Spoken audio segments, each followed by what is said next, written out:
I want to continue today topic that we started on Havaya Hu Elikim. God is the Lord. As we said yesterday, God says in Deuteronomy 4, verse 39, and we say it every day in our prayers, in Aleinu, so we say it at least 3 times a day, that God says, you shall know today and return to your heart. Know in your brain, return to your heart, means to really internalize it in our hearts, that God is the Lord and the heavens above and the earth below, nothing more. The question is, what does it mean God is the Lord? So yesterday we said the simple meaning is that God, who is beyond the world, is the Lord and is involved in the world. That was the simple meaning. We quoted the Holy Zohar. The Holy Zohar says that what does it mean God is the Lord? We have an obligation mystically, according to Jewish mysticism, what God wants in this verse is that we should know that the name Havaya, the name of revelation, the name of compassion, the name of loving kindness, and revelation is the same like the name Elokim, which represents concealment, constriction, and judgment. And yesterday we went off to try to explain how it's very interesting to understand how is it possible that these two that are so polar opposites are actually exactly the same. So we gave yesterday the simple, not the simple, the first answer that, and we said that Chassidus basically explains to us that God is not revelation. God is beyond revelation too. This is one of the big mistakes that people often make before they learn Chassidus.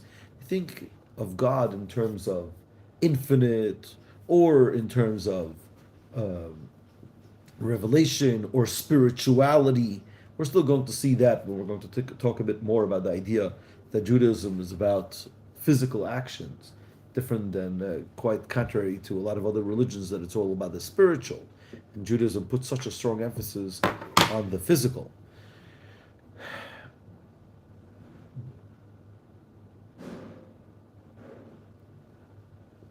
But the idea that we're trying to drive home now is that even being infinite or revelation is only an expression of the essence of God. Once you understand that, you understand that concealment and revelation are not different than each other. Why? And the way we explained it yesterday was that the immature perspective always tells you that the definition of something is its revelation. But when you go a tiny bit deeper, you understand that the definition is never its revelation, it's its essence. And once you understand that, you understand that the essence could have two polar expressions. The example that we gave yesterday was wisdom. Wisdom is usually translated as the expression of wisdom. But then we ask the question, if a wise person sees an argument that most people in the world would get involved in, but he, with his wisdom, chooses to be silent. Is that silence an expression of wisdom or stupidity? So everybody really understands that it's an expression of wisdom. Even though we usually define wisdom as an expression of a revelation of wisdom, but that's not really the, the real truth. The real truth is that wisdom means to be wise. Being wise could have two different expressions. One is revealing wisdom, and one, wisdom sometimes commands silence. Wisdom commands not to reveal. Or, yesterday we spoke about decision making. Decision making also comes from a certain understanding. How do you make decisions? By not only understanding the pros and the cons, but also putting boundaries onto the pros and the cons. In other words, could be one pro that is going to weigh so much more than 15 cons, or vice versa. So the limitation,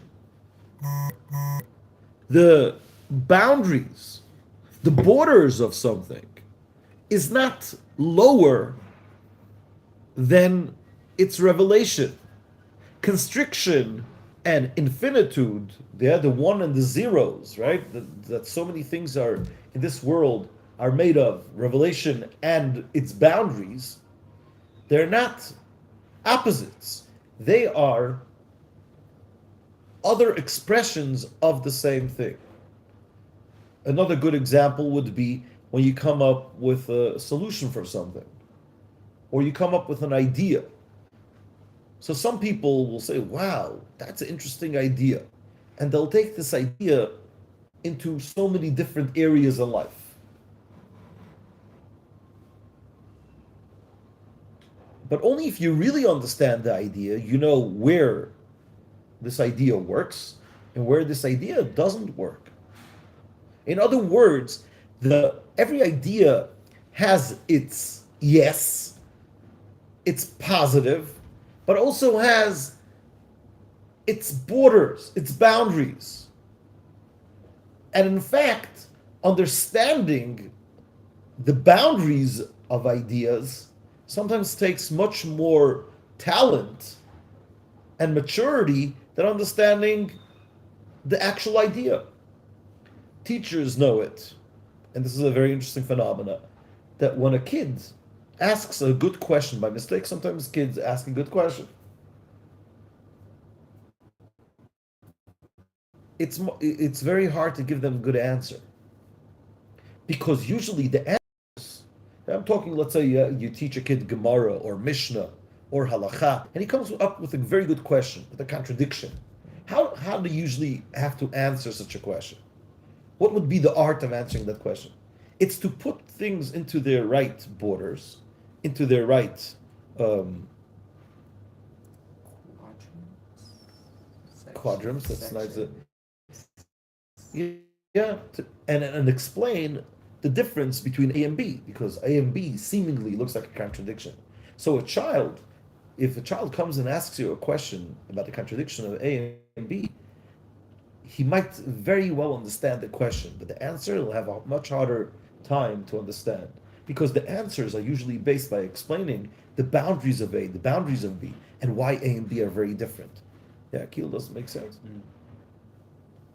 Do I have you? Yeah. So basically, at this stage in the Maimer, this is only a recap of yesterday. In this stage in the Maimer, second one. Oh, man.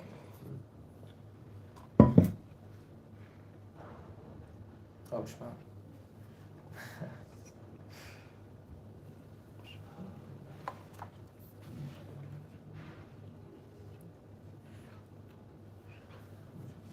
So in this stage in the Maimer, what are we basically saying? That when the Zohar says that a person has to, that God wants us to know, you shall know today and return to your heart that that God is the Lord, and the heavens above and the earth below, nothing more. You should know when you see darkness, when you see concealment, or basically when you don't see God, don't think that that is not God. That is also an expression of God. And therefore, God cannot conceal himself. This is a very important, interesting halacha. Halacha says certain things, you have to cover your head. You can't say God's name with a exposed head. How would you say uncovered head? Is that exposed? Yeah. Now, the question in halacha is, could you cover your head with your own hands? No. Why not? Because you can't do that all the time. Because you can't what? You can't do that all day. No. Okay, so covering your head the whole day is already a minhag. What we're talking about when you daven or something like that, because so it's a very philosophical halacha. You can't cover yourself with yourself. Why can't you cover yourself with yourself? Could anyone explain to me why can't you cover yourself with yourself? God doesn't say that you have to cover your whole being. Just cover your head. What is the answer? The answer is that the hands and the head are merely two expressions of you. So you can't cover you with you. Get the idea? Yeah. So if we understand that concealment is also God, So that cannot conceal God. The only thing is, you need to be mature enough that, just like the example that we gave yesterday with the peekaboo, that when you go to a child, you say, "Where's Tati? Where's Tati? Where's Tati? Here is Tati," and it doesn't work once the child is 2 years old, is because this is nothing less Tati than this. This is just the revelation of Tati, and this is something that is not so unique to Tati because it's not so easy to differentiate between my hands and Ezra's hands. But really, could Tati cover his face with his hands? Yeah. No. Well, Meaning to say, you're right. Yeah. Cover He his can't face. can't cover Can't cover his himself. himself. He can't cover himself with his hands because his hands are also himself. So basically, really, at this stage in the Maimer, what are we basically explaining? That there's a concept, we're introducing the concept of essence. And actually, this is a very interesting concept. Chassidus drives back again, time and again. It's a concept that Chassidus takes, I think, from philosophy. The idea of essence.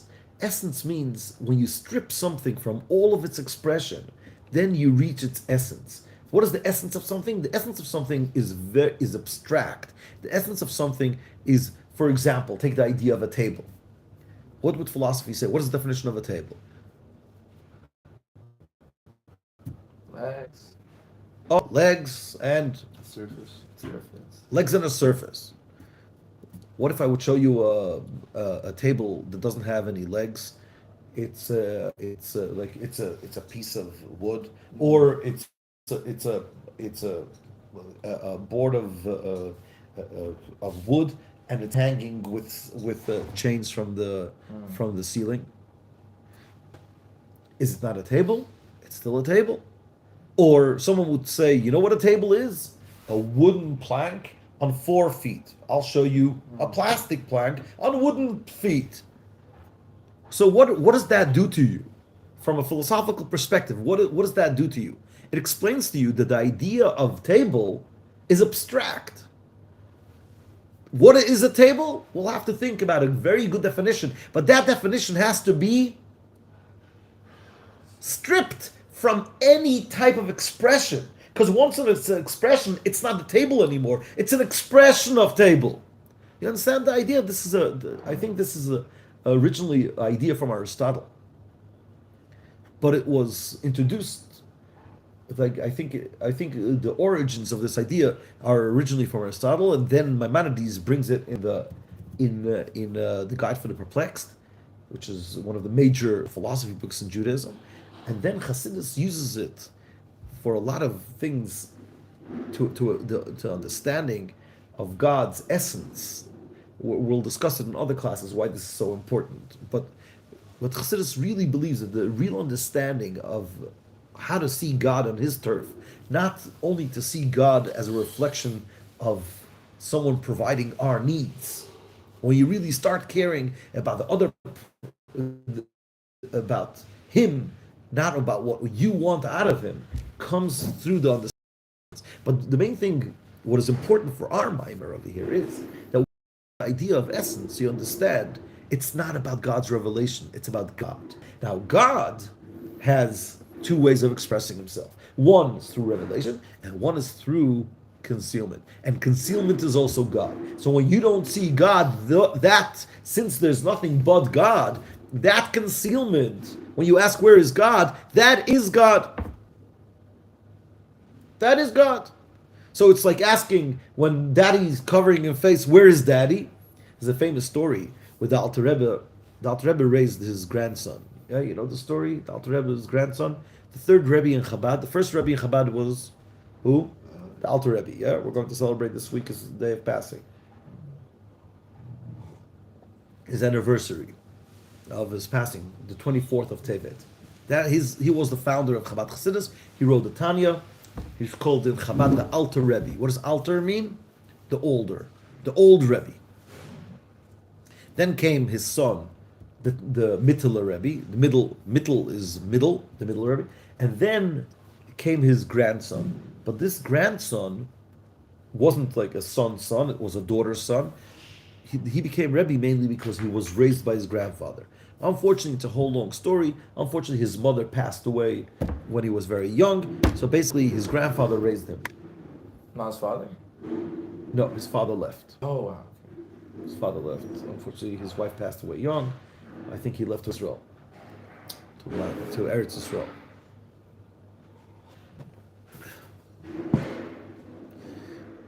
So he really invested in him. So as I said, one of the ideas in Chassidus is the idea of essence. So there's a story like that the Alter Rebbe turns to the small Menachem Mendel.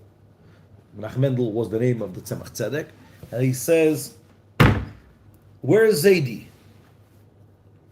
So he's a small child. What does he do? Zaidi, this is Zaidi. He says, "No, this is not Zaidi. This is Zaidi's hand." So he touches his face. He says, "No, this is Zaidi's cheeks." Touches his eyes. This is Zaidi's eyes. Where is Zaidi? So small Menachem Mendel was very smart. What did he do? He went. He hid behind something. Then it said Zaidi, and Zaidi turns around. Says, "Yes, okay, this is Zaidi." What is the idea? What did the Alter Rebbe try to teach him, and what is the message? He tried to teach him that don't go for the details. The details, that's not essence. Details, we have to discuss at a different time if you're interested to really understand how this is like a game changer in life. Understanding that the details relate to what you see. You don't see the essence. It's like not seeing the forest for its trees. Sometimes even religious people, you could see a certain halacha and not realize the God behind it because you're so stuck in the detail. Details are always expressions of things. Expressions of things are always related to you. But if you want to connect to something truly, you have to connect to its essence. Yeah. Is that like representing like superficiality? Like when somebody meets someone, they're just focused on the details, not like the essence of the person, or no? 100%. Sometimes we're superficial, but when we spoke about before Rabbi Vichnan's wedding, we discussed the idea of a Jewish bride coming to the chuppah covered. Yeah. What is the idea? The idea is that I want to tell you, you're taking my essence. You're not taking me for my looks. Yeah, even though the brides invest a lot of time and energy to look very good the night of their wedding, right? But still, it's all about the essence. Once you're stuck in a detail, or let's say you get along with Keel, right? I do. Let's say, and I ask you, what do you like about Keel? Say, what do you mean? It's a great sense of humor, very straight thinker, a real person, an honest person. What did you just say? He's just said 4 traits of Keel that you appreciate. So it's not about him, ultimately. It's about you happen to be an honest person and you are connected or attracted to honesty in other people. But that is not still the other person. If someone's an honest person. It's something of very good. It's something of that other person that appeals to you. Okay. When people make a pact, for example, what do they say? I love your essence, and therefore even when you'll go on my nerves, I'll still be there for you. Manis Friedman talks a little bit about It's like the difference between saying I love you Yeah. or I love the ice cream. When you love the ice cream, you love the ice cream because the ice cream is sweet and what the ice cream does for you. Yeah. If you really love the ice cream, you wouldn't eat it. Yeah. You're annihilating it, Mm-hmm. literally annihilating it. You would have kept it in the freezer and just open it every day and So, tell them hello and pat it and say how sweet it is. True. So what's the difference in loving ice cream and really loving the other person? Do you love the other person? So obviously, things are always expressed in details, but there's the essence. I am here for you, even if it's not going to be easy. It's a whole different shift of thinking. So it's nothing wrong to like Keel's honesty, or Keel's being a person of values. That's nothing wrong with that. But essence is when you go beyond that. So you meet a girl and you say, "Oh, all these traits," but now I'm willing to take that leap and love you who you are. gaining out of you. Not it's like even if yeah, thick and thin will make it work. But how would that work in the context of a friend?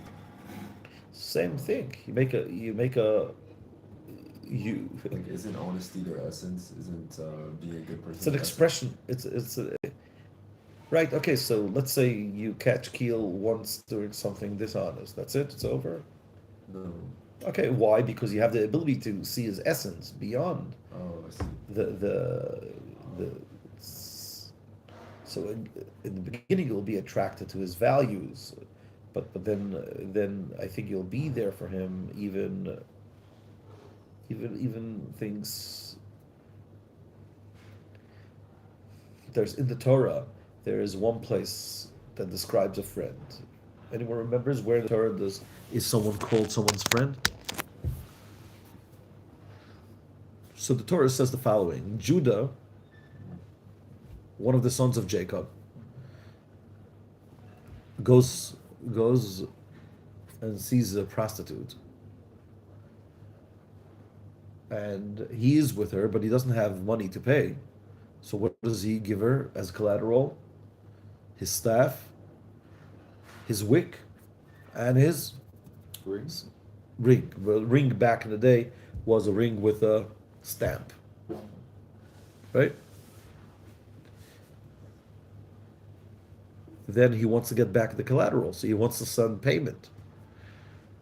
So the pasuk says the only place in the Torah that someone is called someone's friend, Hmm. like in the context.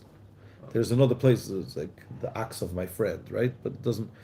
So he sends his friend with the payment to pick up his collateral. Says the Kotzker Rebbe that is the real meaning of a friend in the Torah. Who would feel comfortable sending their friend to pay a prostitute in order to pick up the collateral?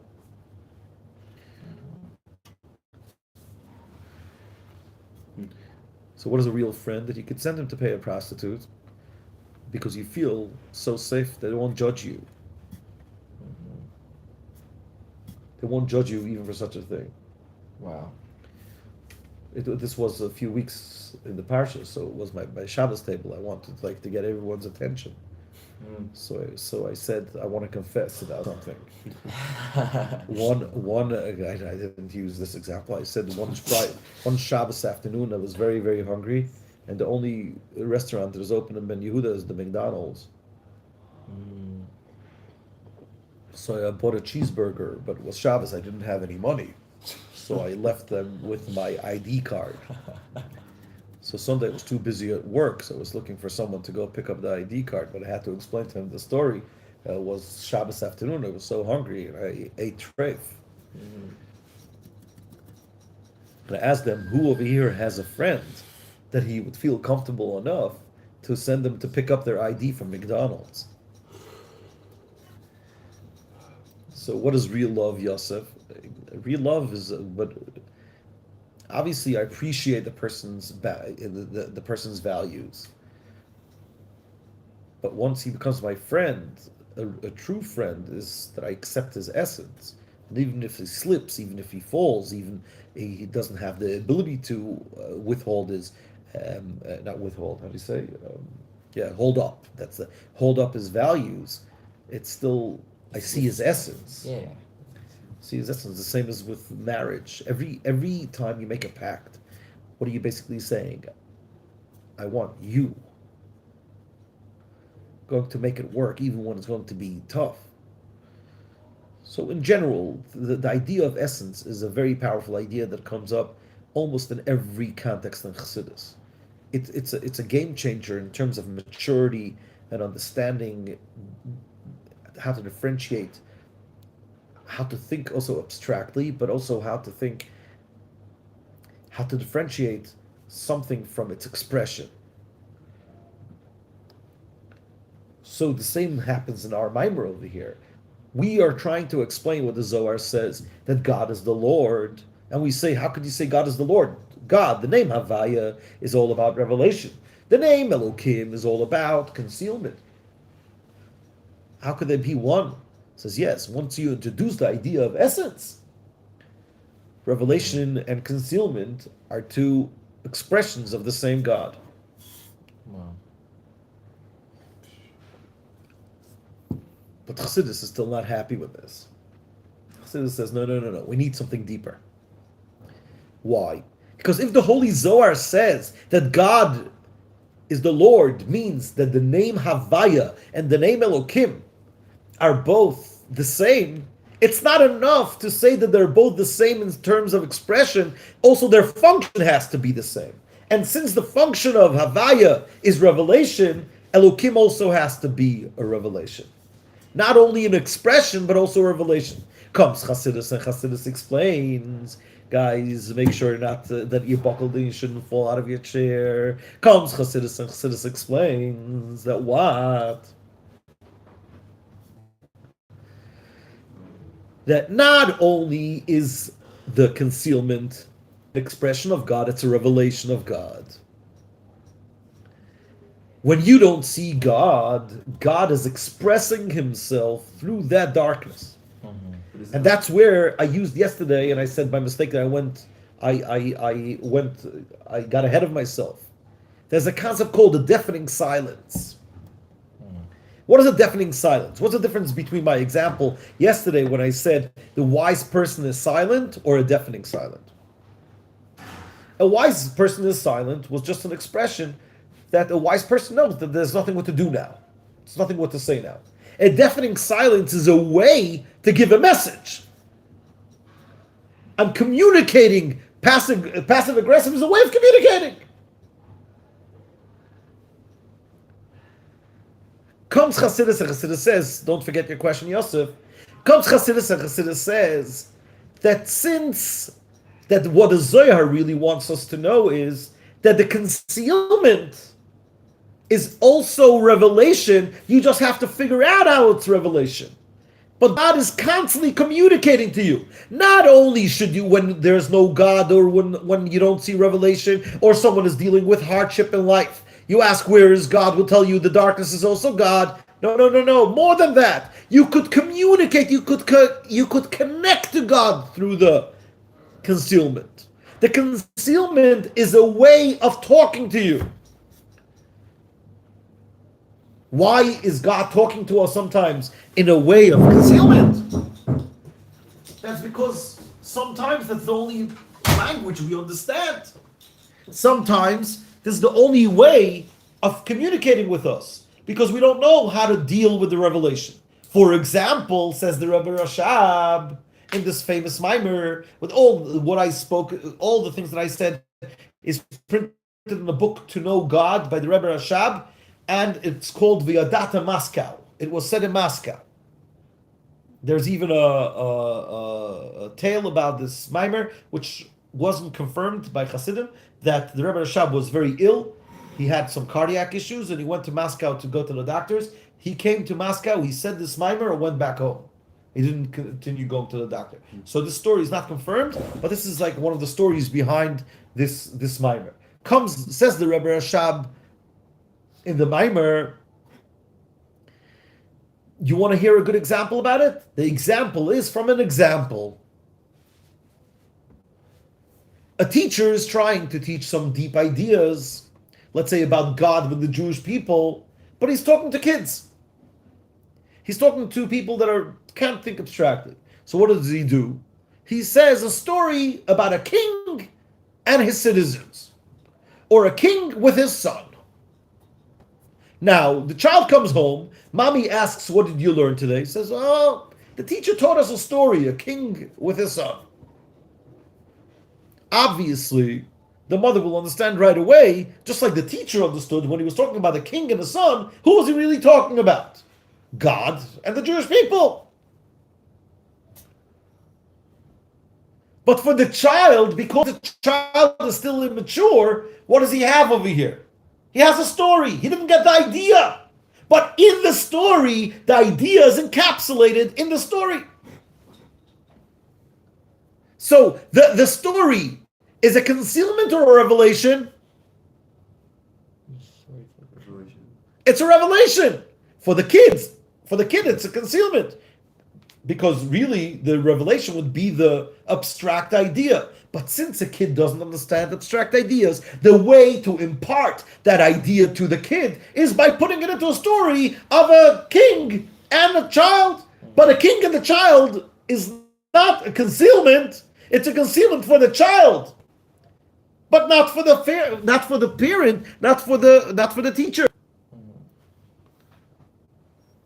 So when you look at the world and you say, "Oh, all this concealment, I don't see God," that's because you didn't figure out that this is also God. This is a revelation of God, just like some celestial worlds up there.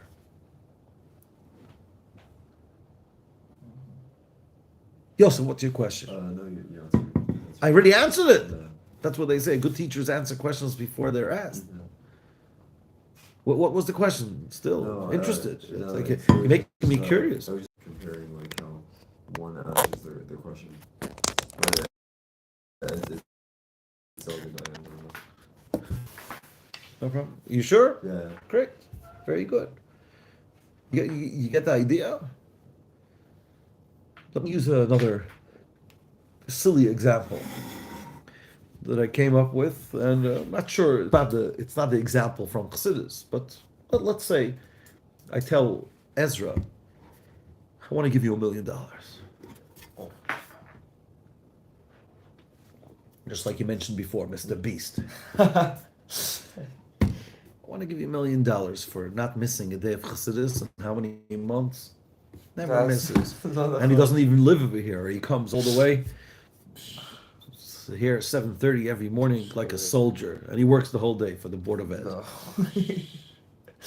Half, part-time. Part-time.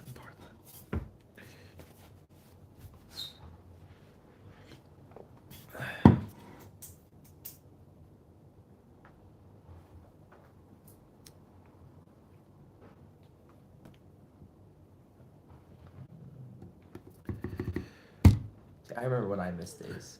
So I don't have perfect attendance. There's some days that I've missed. So But you're having a pretty good run streak. okay. So I want to give him $1 million. I tell him, okay, I want to give you $1 million. We have an agreement.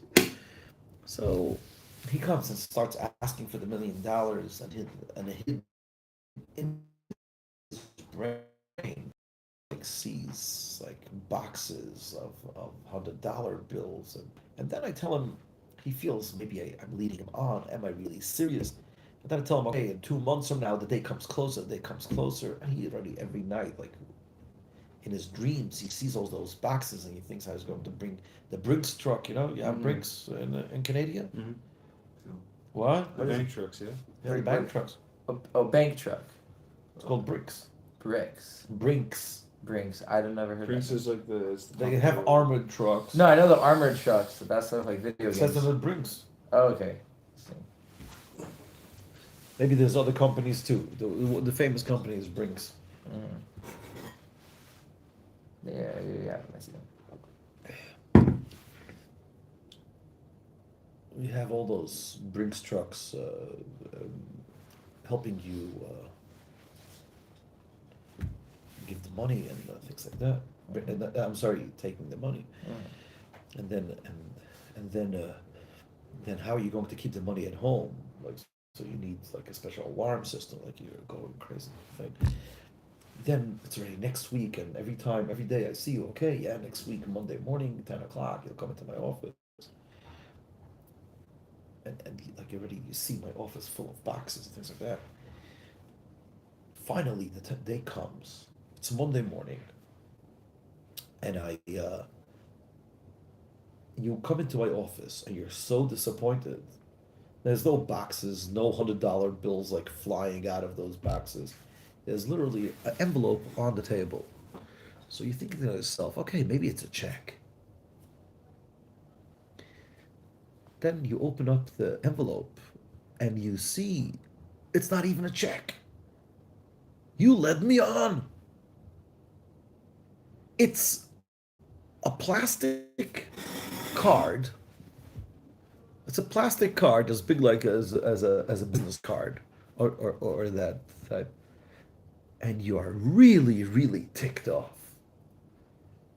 You led me on for a year, You promised me $1 million, and what you could give me is a plastic card that I could maybe use as a ruler to make straight lines, or maybe like to pick under my nails. What am I going to do with the plastic card? And you're very upset. You walk out of the office so disappointed. And you go over to Keel and you ask Keel, well,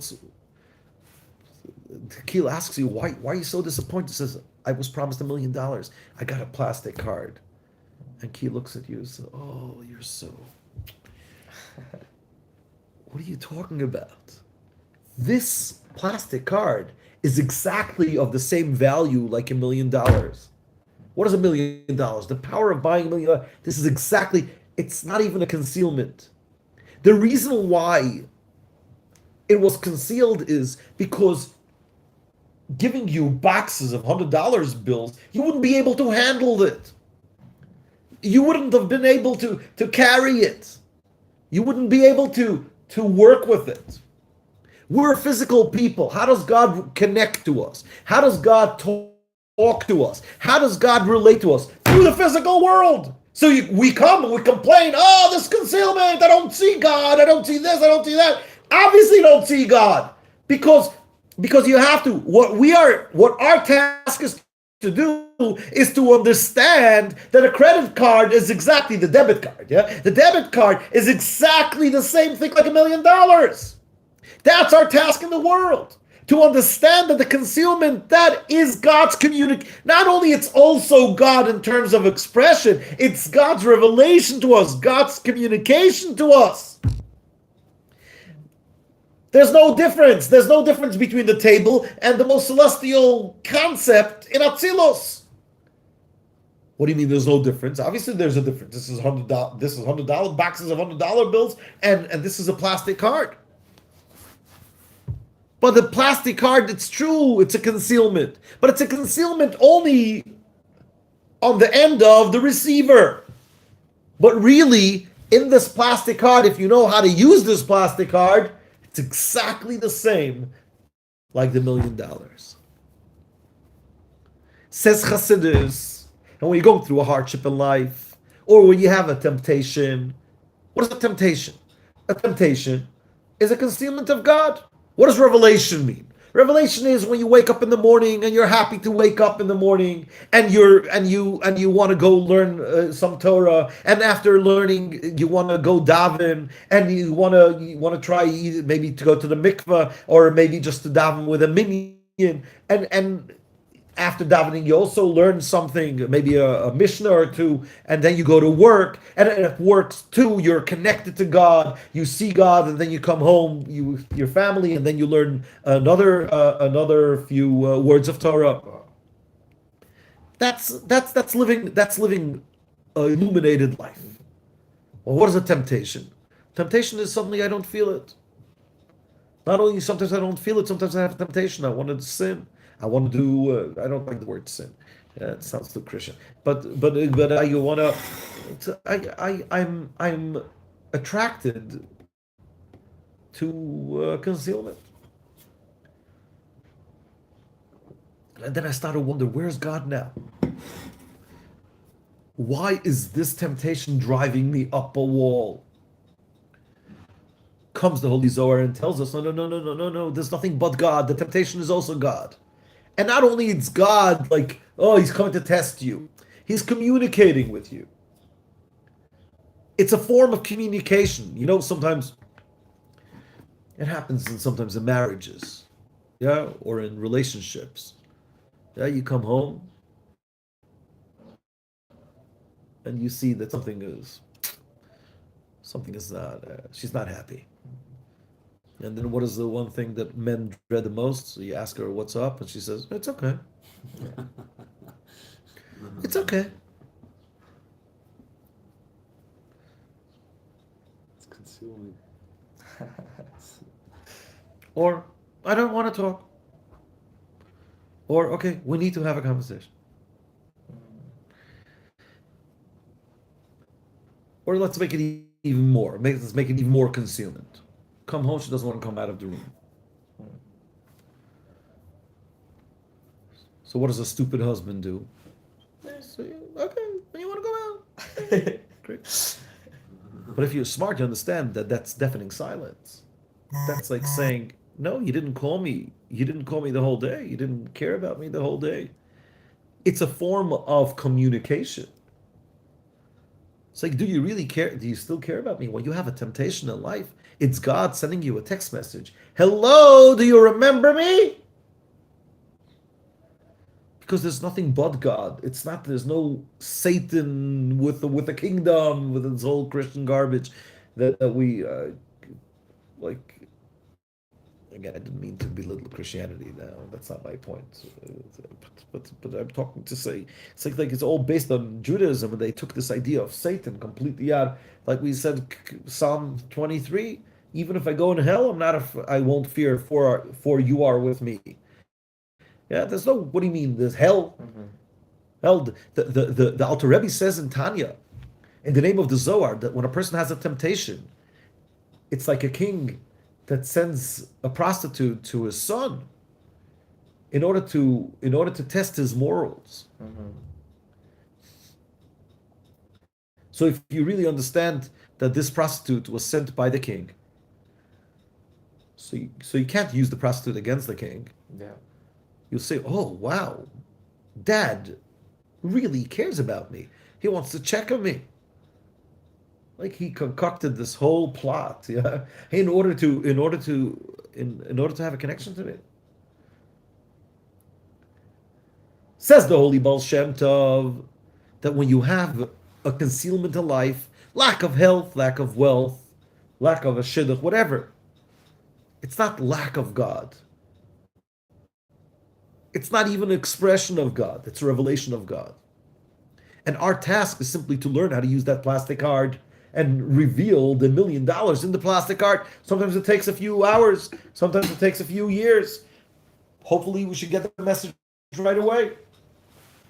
And the Baal Shem Tov promises us that once you get the message, the sick one will be healed, and the poor will become wealthy, and all your problems will work out. Because the whole point of the problem, the whole point of the concealment, is for you to figure out the concealment.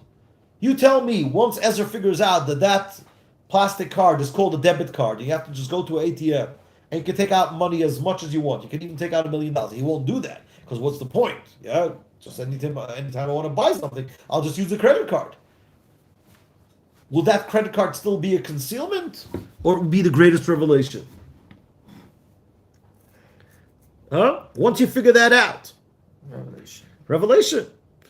Yeah, Yosef. How does this work in the case of like a person and God? Like if somebody, let's say, doesn't have money, or they have I don't know, any other issue, and God, like you said, they might ask, where is God? Or and you said it's all in the fact that God is concealing Himself. How does that play in, like, practically? Like, what are they supposed to think? Practically, if you understand that it's a message from God, says the Baal Shem Tov promises that there won't be any point in keeping you poor once you unmask that. There's a beautiful mashal of the Baal Shem Tov in this. No, not specific to poor, but just like any like. So any issue, once you understand that is God being masked, Yeah. you will figure out you figure out that it's God. There's no point in the mask anymore, and the issue will go away. That's a promise of the Baal Shem Tov. You'll become healthy. You'll become wealthy. In what? Like, what do you mean? Like. Yeah, physically, practically. By doing what? I don't understand what you're saying. By figuring out that is God giving you a message. It's a lesson. Once you learn the lesson, there's no point in continuing teaching, giving you the example. We could just talk about the analog. We don't have to be stuck in the analogy. Okay, so you're. Let's give a mashal that the Baal Shem Tov by himself used. Okay. There's a king, right? A lot of the stories start with a king, right? There's a king that has a country, and he wants to test the loyalty of his citizens. So what does he do? He hires a great orator, and he gives that orator a task. I want you to go to every town and every city, make big meetings, and start a coup against the king. Says the Holy Baal Shem Tov, there are three types of cities. One type of city is the orator comes and starts talking against the king. And the people over there say, okay, we're joining the coup. Let's overthrow the king. Let's get a better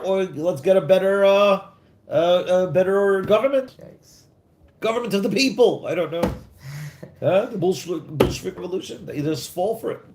These are the people that when there's temptations, they just give in. Oh, God is not here now. Let me cheat. It's like my wife will never find out. The other town, these are the religious dudes, the frummies.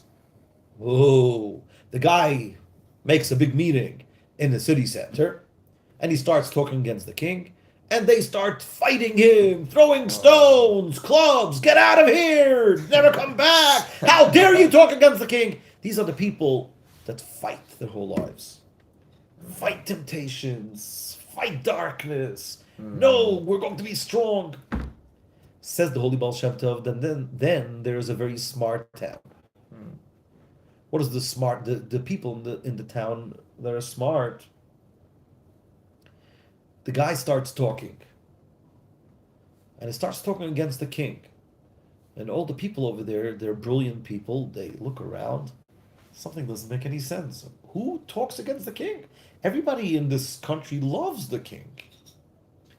Yeah, it's like we all know. Ein od milvato, there's nothing but God. How is there something over here that is seemingly talking against the king? And they quickly figure out that this guy was sent by the king. Wow. Says, oh, you are sent by the king.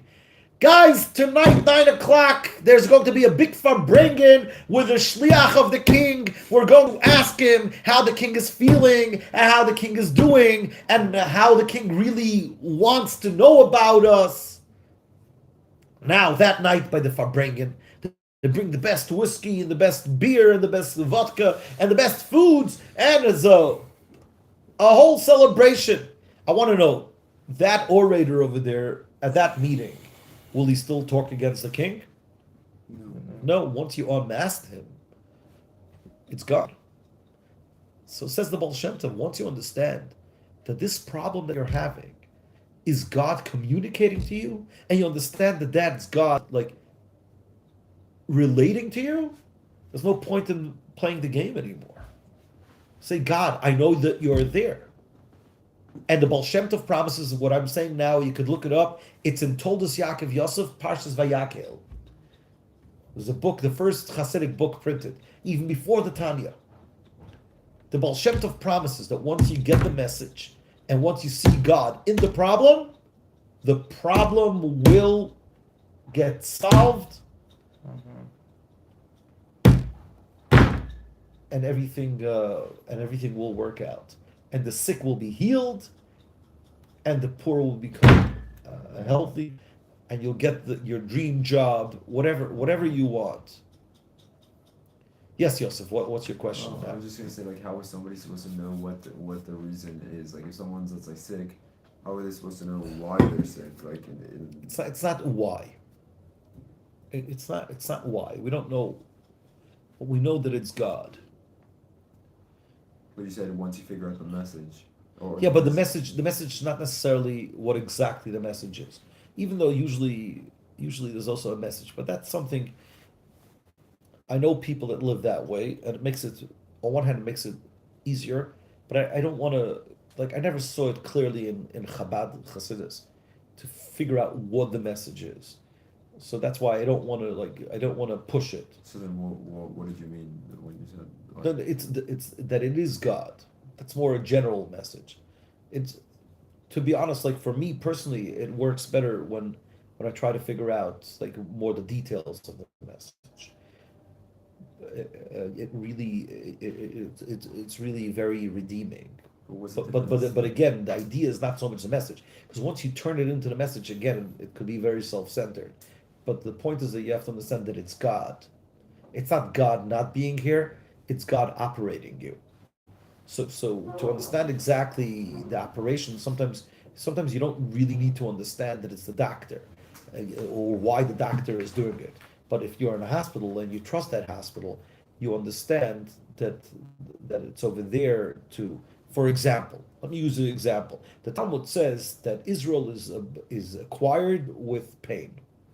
You ever heard that expression? Eretz Yisrael niknet b'yisurim. Israel, the land of Israel, is acquired with pain. Says the Alter Rebbe, why? Why do you need to have pain coming to Israel, coming to the land of Israel? So says the Alter Rebbe that the spiritual light in the land of Israel is the level of hishtavus. Hishtavus means it's a certain level. I don't want to. I could explain it specifically. We're over time, so I don't want to go into that. But it's a certain level in spirituality.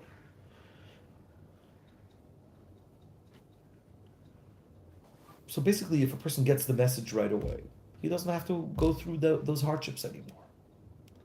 So again, maybe we should talk about it in a different day, maybe tomorrow even, if you want to go into different types of messages, because usually there's one major message to break our stupid, senseless egos. Once you let go of your ego,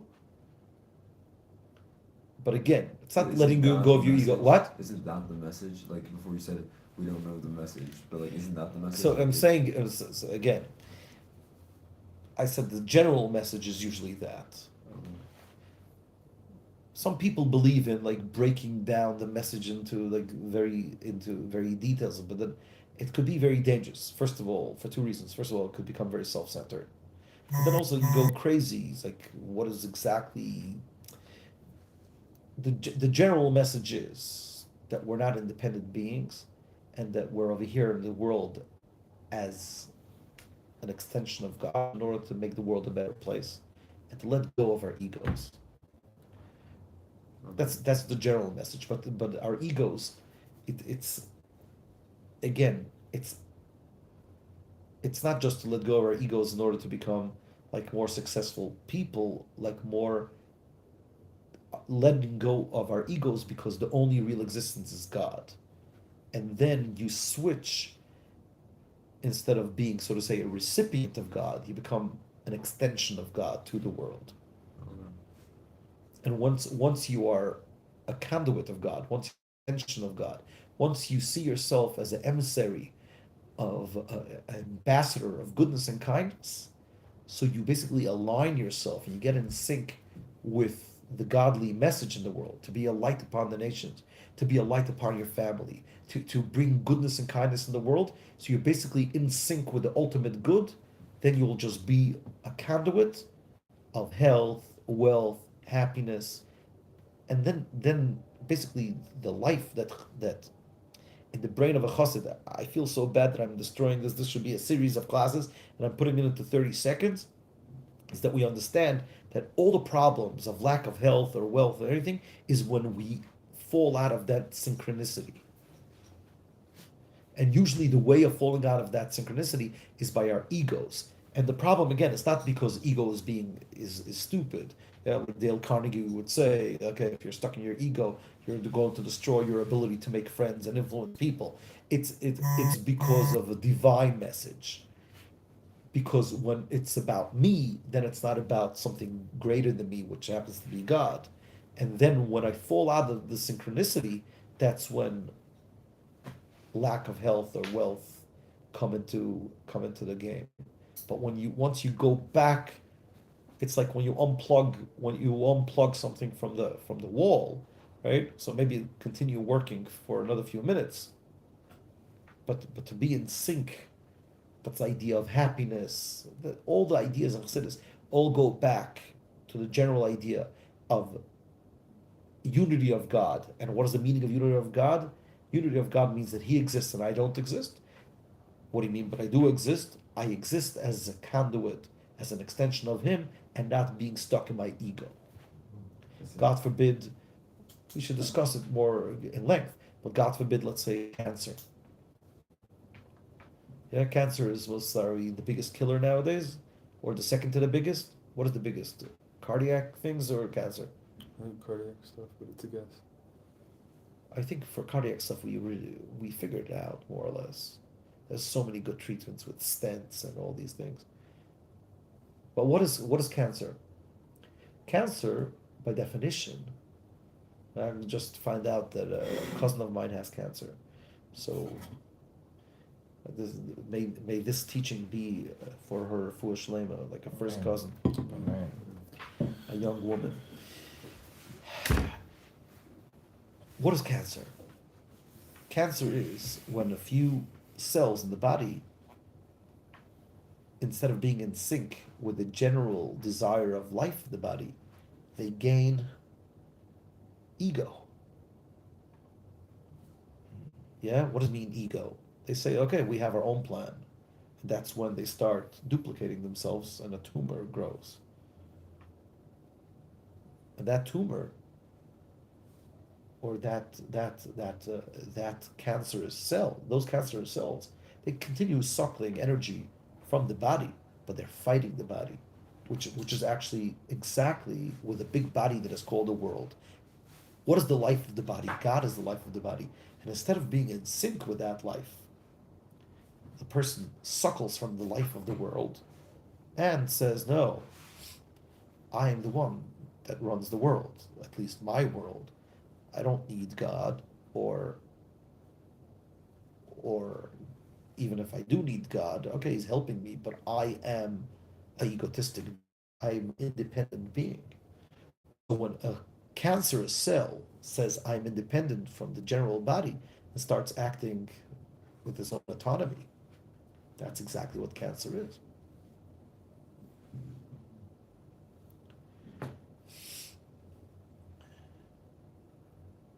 Does that make sense?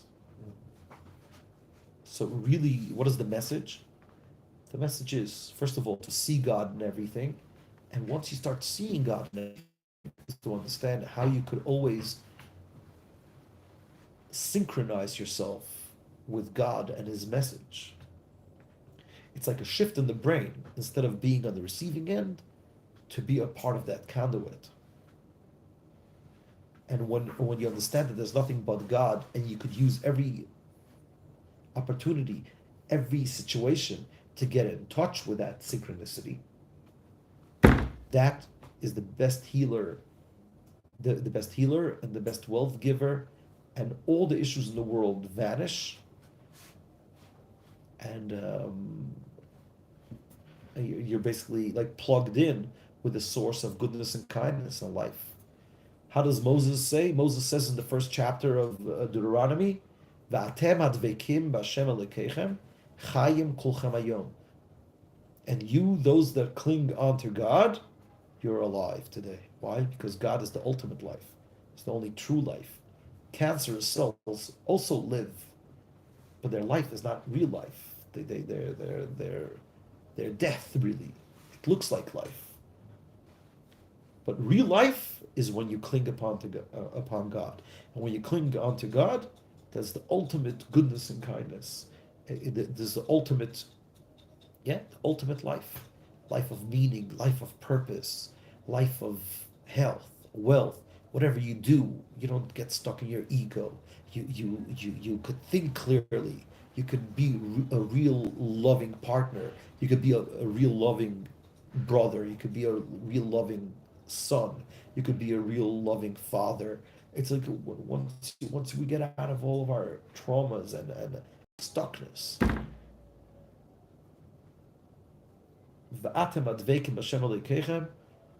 And you, those that cling onto God, chayim kulchem hayom, you're all alive today. Real life. Passionate life. L'chaim, everyone. Fine. If it needs more elaboration, I'll be happy to elaborate on it. Just think what